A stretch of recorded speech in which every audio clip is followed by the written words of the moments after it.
C'était son premier jour dans l'entreprise, et il n'avait rien d'un employé ordinaire. Dès son arrivée, tous les regards se tournèrent vers lui, mêlant curiosité, méfiance et un brin de moquerie. Sa tenue, ses gestes, et même son ton semblaient détonner dans ce milieu où la conformité régnait. En essayant de briser la glace avec des blagues, il espérait se faire accepter. Mais ses tentatives furent accueillies par des rires étouffés et des murmures moqueurs. Le poids du rejet commençait à l'écraser. Lors d'une réunion, il se sentit invisible, chaque mot qu'il prononçait tombant dans un silence glacial. L'humiliation atteignit son paroxysme lorsqu'il fut bousculé près de l'ascenseur, sous les regards amusés de ses collègues. Ce mépris ouvert le plongea dans un profond désespoir. Il erra dans les couloirs de l'entreprise, observant les tableaux accrochés au mur. Une idée le frappa.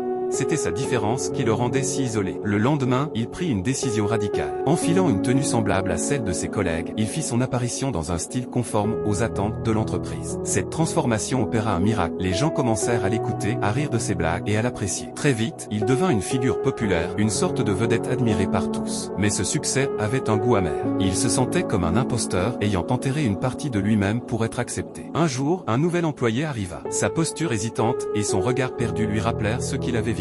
Il se reconnut dans cette solitude silencieuse. S'approchant de la recrue, il lui adressa un sourire et dit avec douceur « N'aie pas peur d'être toi-même. Fais un coucou à tout le monde. » Ce geste simple mais courageux provoqua un choc parmi les autres employés. Face à cet appel à l'authenticité, ils comprirent qu'accepter la différence enrichissait leur quotidien. L'entreprise devint alors un lieu où chacun pouvait briller à sa manière.